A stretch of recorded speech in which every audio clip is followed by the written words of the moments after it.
From the Aishin Broadcast Studio, it's Wash Talk.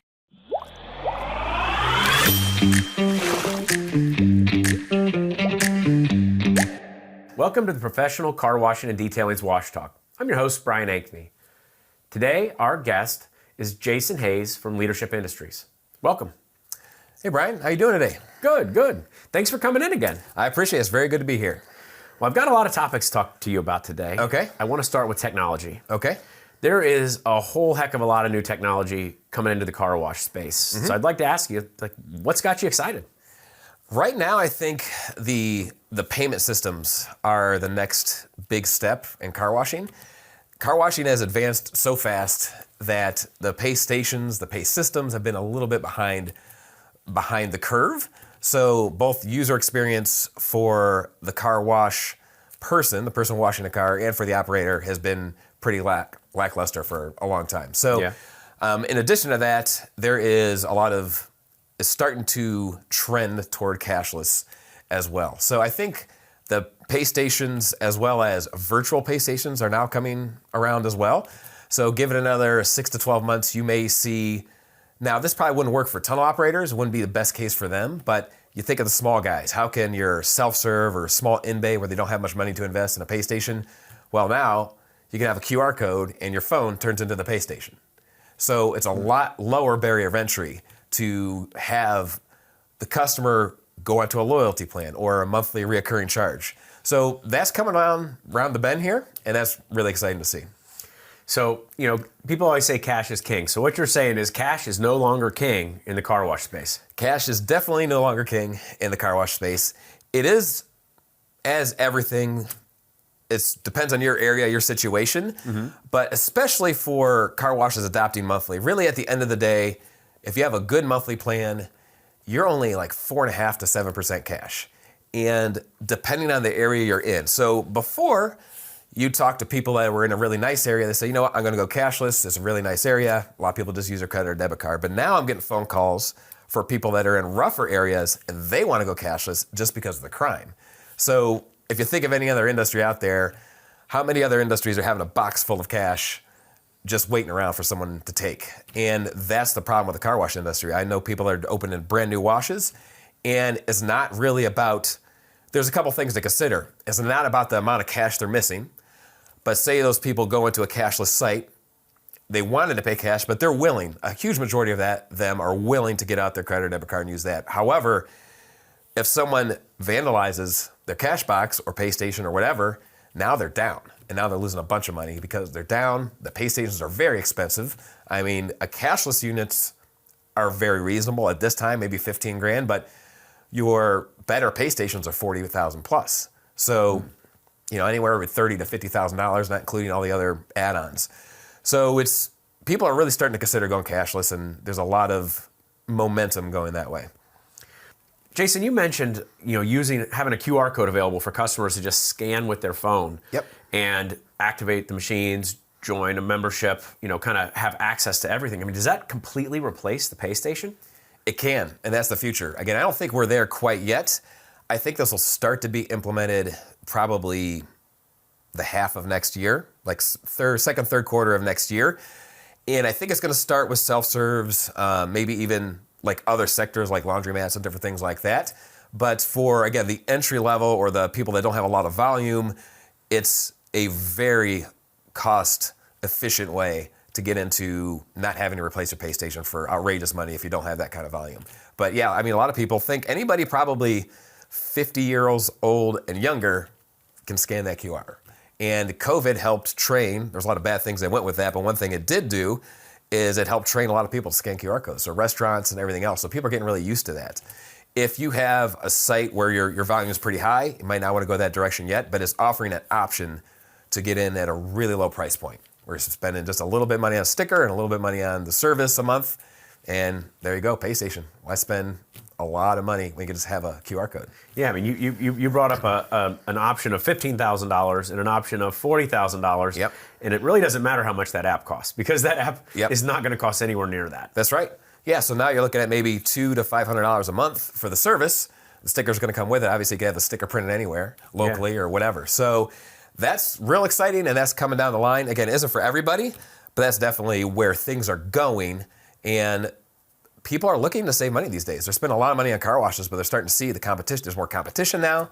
So how can some of these, especially these private owners who the dollar really does matter. They'll have these big organizations that are pumping out 10 or 100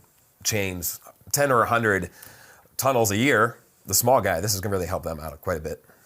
You mentioned competition. I'd like to talk about that because it's something that you hear from time to time. People talk about, has our industry reached saturation point? And that's a conversation people have been having for the last 5 years. Yep.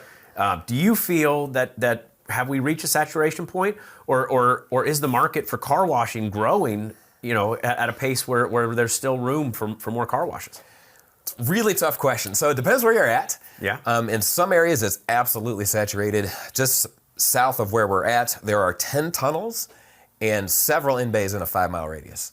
And they're all newer. There's a couple grandfathered in tunnels, but most of them are newer. It's just absolute insanity. I do a lot of tours in this area, and I had a guy recently, a businessman, he goes, Jason, I've been to 40 cities looking at car washes, and I've never seen the volume, I've never seen the amount of washes in the competition like you guys have. So certain areas are saturated. There's still certain areas out there that can have another wash. The caveat to your question, or the hidden question beneath that question, is how well do you operate? So when you think of stores in the mall or car dealerships, where I came from and even you came from, and and Babcock does a lot of dealership work, there's always been a lot of competition, and there's where the opportunity is in car washing. The training for car washing and basically for sales, for operations, for chemical, for everything has just been way behind the curve, where owners figured out this monthly plan model. They can make a lot of money easy and without much skill. So fast food restaurants, you have McDonald's, Arby's, everything right across the street. They've been dealing, all these other industries for the past 100 years have been dealing with a lot of competition, and they had to raise the bar. And that's where car washing is coming in. If you have talent and you have good training, you're going to need that now. It was really easy for car wash owners to make a lot of money with the reoccurring monthly revenue model. But now with all that competition, so that's part of it, is you're going to have to train to be above your competition, which the industry is pretty much behind. But I think even next week you're going to a big training course where it's starting. The industry's starting to come around when it comes to training.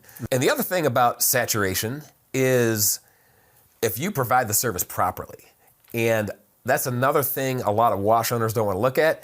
So the way you framed your question is, is there saturation? Well, if you provide a great model, you might be able to have 4 or 5 tunnels in whatever size town if you're doing it right.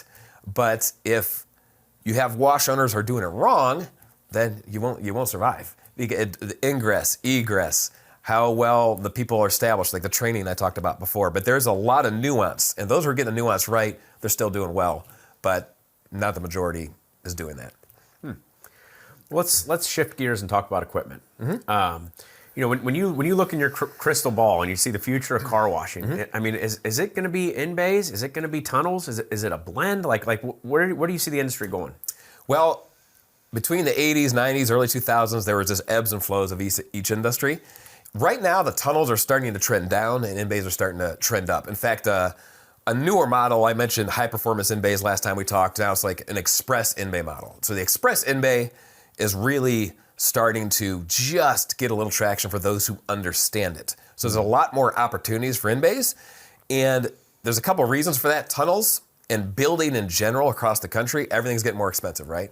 So you have to do your due diligence. If you want to build a $6 to $12 million tunnel, that's a huge investment, where now people are thinking, you know what, maybe instead of you have to have that A+ site. So you got to pay more for the land. You got to pay more for everything because of the competition for the question you asked earlier. But for an express inbay or proper inbays, you could spend a half or a third of the price and still wash 70, 80,000 cars a year with a double or triple inbay. I mean, you could do 100,000 cars a year with a triple inbay if you're using a high-performance machine in an express-type inbay model. So inbays, the technology has significantly improved with the inbays, and now our people are looking at, how do I get into the market without spending the outrageous amount of money for a tunnel, as well as the risk. So this is a model that hasn't been flushed out by a lot of people, but there have been people doing it here in this area for 10, 12 years. So it's been super successful, and now other places of the country are starting to see it. But in general, inbays are starting to become, that's definitely trending toward inbays. Moving that way. Yep. Like you brought up talent a couple times, you know, and I'd like to talk about that because the car wash industry is definitely changing and change. I mean, we're talking about all this new technology. We're talking about QR codes. We're talking about apps. We're talking about all these things. What's the skill set? Like, what kind of talent is a car wash going to need?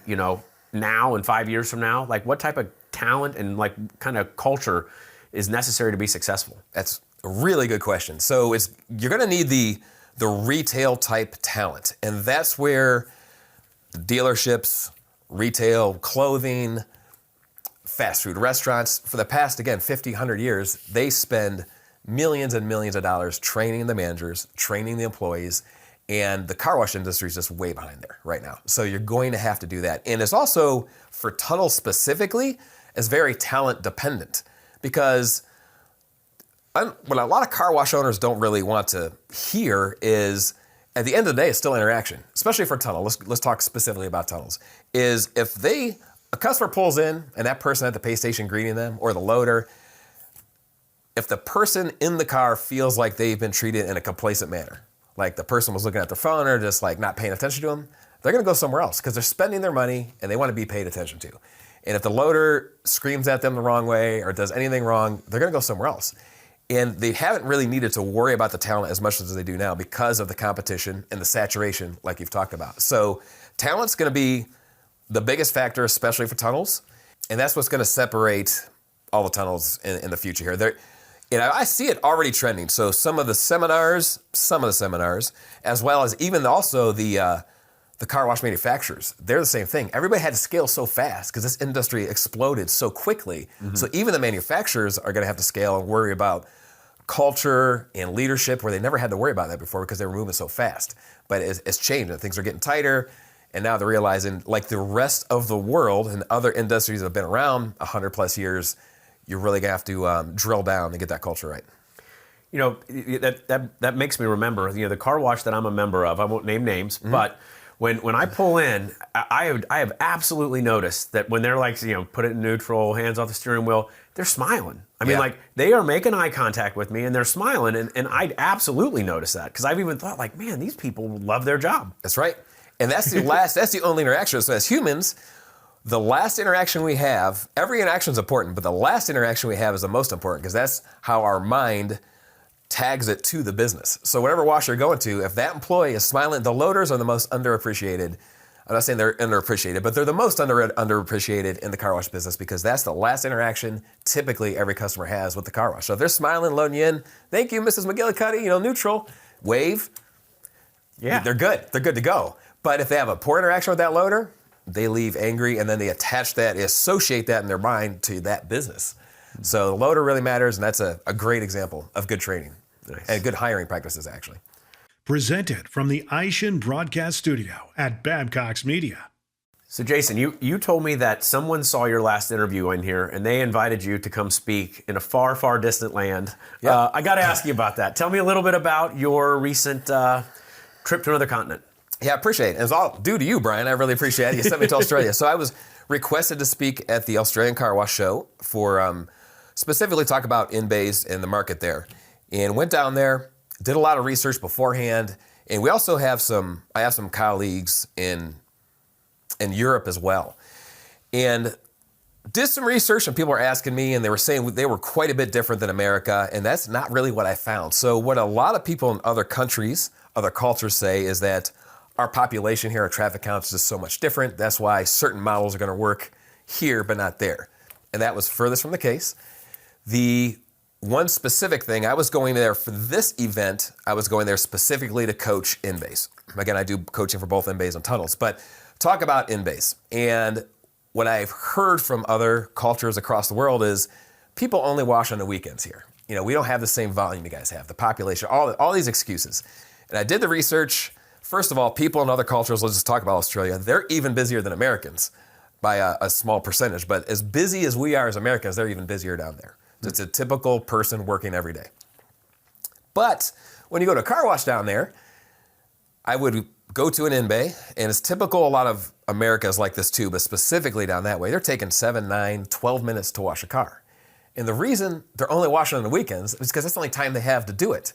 When you have to be in line for 30 to 45 minutes, no one wants to be in line for anything, anyway, for any business that long. And car wash owners think they're different, but they're not any different. Nobody has the time.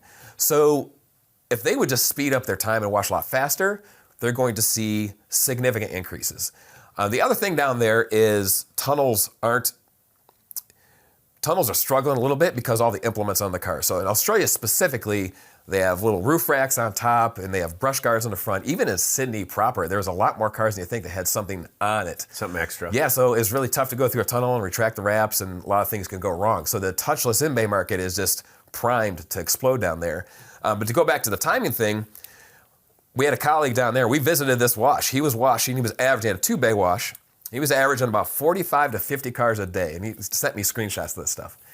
He installed 2 high-performance machines, and in 2 weeks, 98, 101, 97, 95, he doubled his volume. Wow. In 2 weeks, he doubled his volume per day. I mean, imagine what those numbers will look like once his customer base, I mean, in 2 weeks, they all don't know yet. Exactly. What's it going to look like in 2 months? I'm confident he's going to triple. Wow. I made some phone calls, even with the guy who installed it, and it did get a few months. They'll probably triple his volume just by having high-performance machines. Instead of taking 7, 9, 12 minutes, 2.5, 3 minutes, get them in and out, and you're good to go. But that's been the biggest. With other markets, it's about speed. We're all too busy, and a lot of wash owners, a lot of business owners in general, just like coffee, we talked about training, but that's these coffee shops popping up everywhere. So I would call them drive-through high-performance coffee shops. Starbucks was the king for a decade or more now, right? So now you see, if mom has to make a left and then another left and another left to go to Starbucks, but there's a place on the right, whatever that coffee shop is, and it is a drive-through, she needs to make a right in a little loop, just like a car wash, and go out. Guess what? She's going to go there. She's not that dedicated to the brand. It's about the comfort of driving, ingress, egress, as well as the speed. And when some car wash owners and some car wash companies get this, but across the globe, most don't. It's about convenience and speed and ease of use, because we're subconscious, and the easier it is to do something, if you make it easier, they're going to do it. Yeah. Well, you say, down in Australia, people are waiting 40 minutes to get a car wash. I have never waited 40 minutes for a car wash. And Yep. I mean, in fact, like I recently changed my barber because my old barber was taking like an hour and 20 minutes to cut my hair. And I was like, man, I don't have an hour and 20 minutes. That's right. He did a really good job, but it's like, I can't imagine waiting 40 minutes. So I can see why your guy, that by having, his washes sped up, how he can double and triple his business. Absolutely. I had an installer the other day, that's actually like a couple months ago, explained, Jason, I think people have more money than they do time. And there's a lot of truth in that statement. I mean, things are getting tighter. People don't want to spend their money frivolously, but that's true. Like, why does Uber Eats even exist? Yeah. It's very expensive. I don't do it, but a lot of people, Uber Eats is working very well. A lot of people would rather spend the money. They're busy at home and just have it sent that way. Speed is the number one factor in car washing and a lot of retail businesses right now. Interesting. Well, I love asking you for some of your opinions, because you always bring up topics that I hadn't thought of before. Okay. And I've heard you talk about a new opportunity that's coming with convenience stores and gas stations. Talk to us about that. Well, I think convenience stores have been the furthest behind the ball when it comes to high performance inbays and just taking care of the customers. So you have, with a convenience store space, a lot of with the dealership space as well. People bought the cheapest machine, or with convenience stores, you also have a lot of first generation Americans here. So they come from another country. They had to work really hard. Every single penny matters. The margin matters. So you do everything as cheap as possible and make it the best you can. And a lot of those first generation Americans could do that better than anybody ever. But when it comes to car washing, you can't get away with that. So a lot of C-store operators, again, we're going back a couple decades, it was something that they're really disenfranchised with, because the older machines, they weren't reliable, they didn't clean well, they were slow, so they were everything you don't want in the car wash. Yeah. So then they just let it die. And then the person at the counter would say, yeah, you don't want to go through that car wash. They would speak against the car wash. I hear this all the time. So yeah, you don't want to go to that car wash. Now that all these tunnels are here. And the tunnels didn't work just because they were tunnels. They worked because, again, they were convenient and fast. That was the main thing they worked. They did a good job. They're convenient and fast. But if you provide the speed and convenience at your C-store and you tie it into the pumps, you already have a certain percentage of people are going to buy it at the pumps, then you can have a killer operation. The difference is they have to upgrade. They can't just buy the cheapest or the median machine. They got to buy a really good machine. So they got to spend a lot more money and run it like a car wash, clean it up, make it look nice. Because again, now there's competition around. If you properly run your C-store space, then you're going to do very well. Now they might have to spend 50% or more on a machine, but they'll pay dividends quickly with doing that. And that's the opportunity of the C-store space is absolutely phenomenal right now. So you're talking about the opportunity. So I'm pumping my gas, and it's the thing where it says you get 10% or 10 cents off per gallon if you buy the $20 car wash. Yep. And so you're talking about putting it right on the pump. Yeah. Or just, do you want a car wash today? The gas station by my house, there's no discount. Do you want a car wash? $10, $14, $17, and you pick it, and you're good to go. Now, technology, we've talked about technology. Now, soon, people will be able to buy a monthly plan for the car wash at the pump. And that's also coming around the bend here. But again, if your car wash is old, dirty, dingy, it's not going to matter. You have to spend some more money to do that. And again, C-store operators, so there's no perfect analogy, and this certainly isn't a perfect analogy, but I have done some racing in my past, and I always had these really slow 90 horsepower Honda Civics, right? Mm-hmm. You go to a really tight course, and I could beat cars with twice the horsepower. You could learn how to drive and tune your car just right, get the right tires. But no matter what, you go to a big course, I can't touch a 400, 500 horsepower Corvette. There's nothing I can do about it, right? Yeah, the car, a real performance car compared to Honda Civics, it's going to blow me away. And that's where the C-stores are. They've milked the most out of this, and now that there's other competition, there are the Corvettes of car washing out there, there are tunnels, they're going to have to spend a little bit more money, but they have them on site. And if you make that convenience store car wash well lit, super reliable, and it doesn't touch your car, so that you have a different option from the tunnel, tie in monthlies, why would they leave the parking lot, go to a car wash, backtrack, and come back to their house? They could do it all right there, but it has to be well done. So if they would just upgrade their equipment to do a really good job quickly in the 2-3 minute range, they'll be very successful. Now, because most consumers out there have that opinion of the gas station car wash. Mm-hmm. Like if somebody decides, okay, I'm going to buy the right equipment, I'm going to keep it clean, I'm going to do the process, how would you advise them to kind of break that stereotype that all gas station car washes are not great? I would say that you need to worry about the branding of it. So maybe potentially brand it separate from the gas station, maybe, or maybe brand it with the gas station, but say something like Express to give the customer an idea this is going to be fast, and then rehab the whole area. It just got to be super clean. It's got to look brand new. They'll be willing to try it if it looks brand new. But if it doesn't look like you did rehab the whole site, they're never going to do it because most people have been in that car wash. They tried it one time. Again, it was dark, dingy, broke down, didn't do a good job. You have to completely rehab the site if you're going to do this. If you don't do that, then it's not worth doing it. So you kind of have to have like a brand new grand opening. And yeah. Yep. I would suggest that. Let people know that it's all new equipment. Yep. I think that's the best practice. Nice. Yep. Now, you'd mentioned that the technology's coming. I mean, that's kind of interesting. It is awful convenient if I can tap my card, pump my gas, it asks if I want a subscription, I say yes, and it'll be that simple? Yeah, it's already in beta at some locations and working. I think the rollout, though, is going to be the next year. I would say between the next 6 to 18 months, you're going to see a lot more of that. So you have these people that are in the convenience store, gas station business, and they've tried car washing. Maybe they're not believers. Mm-hmm. Is there an opportunity there? Like, do you see an opportunity for a car wash operator who wants another location to sublet that car wash from the convenience store that maybe has no interest in it and do some type of a revenue share or just a rental agreement with them? Yes, that's already happening. I have some colleagues doing it. Really? Yeah, that's already happening. That's a great question. And that is another opportunity where everybody can win. So maybe you have your C-store operator. They're a great C-store operator, but didn't want anything to do with the car wash. They had a bad experience. They don't want to invest $450,000 to rehab that site. But the car wash operator is willing to do that because they figured it out. So yeah, they might lease it for $500 or a couple grand a month, and then typically they're paying all the water for the whole site, which isn't a big deal because the car wash is using most of the water. The only thing the gas station is using is restrooms and soda machines, as well as maybe just a little bit of money if it's bought at the pump. They might share that with the owner. But there's also a lot of caveats there. You have to have really good business acumen when it comes to this because you're looking for a long-term lease, and how if there's something goes wrong, how can that C-store operator undermine your investment in the car wash? So you really have to have things figured out on the contract end. Yeah, I mean, I'd say you would definitely want to, like, you know, a 10-year lease with two five-year options. Yeah, I would say maybe a minimum of 20 years. Yep. To recoup your investment. Yeah, I think you're on the right track there.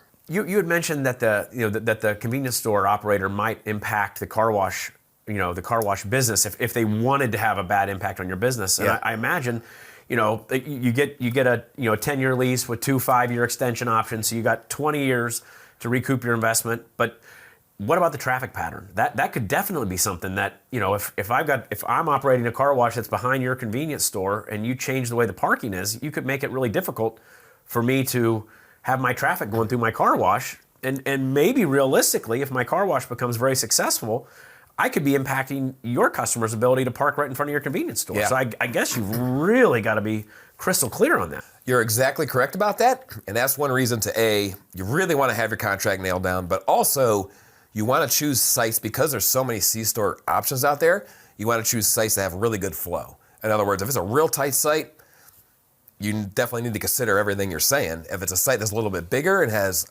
a good flow where no matter what kind of volume they're doing, it's not going to affect you, well, then you're probably in pretty good shape. But yeah, there's a lot of considerations for this thought process. But the opportunities are out there. Some people are starting to do it, but it definitely needs fleshed out. You need to think of as many steps ahead as possible. That's for sure. Yeah, there's some risk involved. Yeah, I mean, it sounds like maybe the super metro locations may not be the best, where they're on postage stamp, lots. Maybe you're not necessarily rural, but on the way out of town locations where they've got a nice kind of loop around the back of the building with a car wash back there. That would probably be the optimal. I agree. Exactly. I've never even really thought about till that exact question, how you're talking about it right now, but that's exactly right. I would think that's exactly correct. Cool. Yep. Well, Jason, is there anything more you'd like to share with our audience today? No, I think that covers for looking into the future here and see what we might accomplish. So great. Well, thank you for coming in today. Yeah, thank you. And thank you for taking the time to join us for this professional car washing and detailing's Wash Talk. I'm your host, Brian Ankney. Today, our guest has been Jason Hayes. We hope to see you again on a future episode.